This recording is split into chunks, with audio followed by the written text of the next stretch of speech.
Ang mabuting balita ng Panginoon ayon kay San Marcos.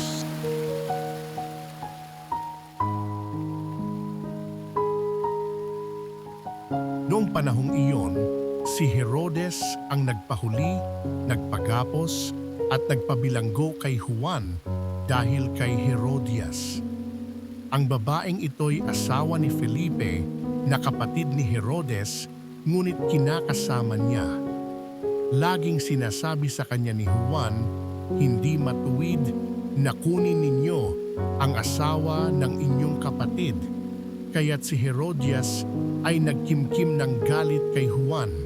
Hinangad niyang ipapatay ito, ngunit hindi niya magawa sapagkat natatakot si Herodes kay Juan.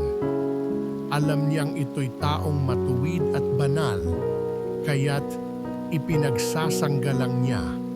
Gustong-gusto niyang makinig kay Juan, bagamat labis siyang nababagabag sa mga sinasabi nito. Sa wakas ay nagkaroon ng pagkakataon si Herodias nang anyayahan ni Herodes sa kanyang kaarawan ang kanyang mga kagawad, mga pinuno ng hukbo at ang mga pangunahing mamamayan ng Galilea. Pumasok ang anak na babae ni Herodias at nagsayaw.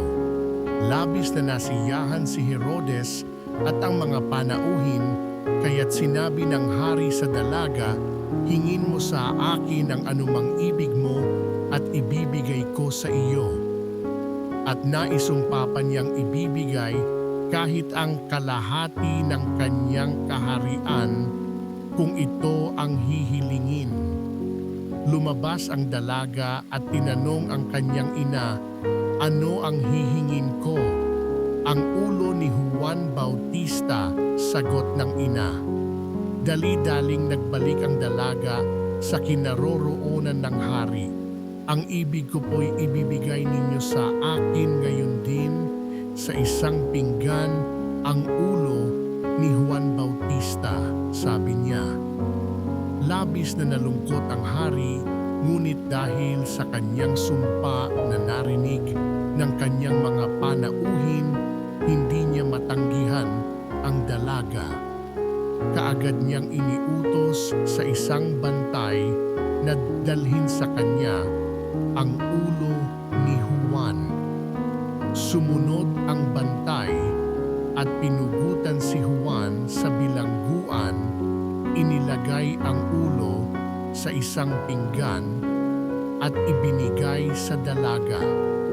Ibinigay naman iyon ng dalaga sa kanyang ina. Nang mabalitaan ito ng mga alagad ni Juan, kinuha nila ang kanyang bangkay at inilibing. Ang mabuting balita ng Panginoon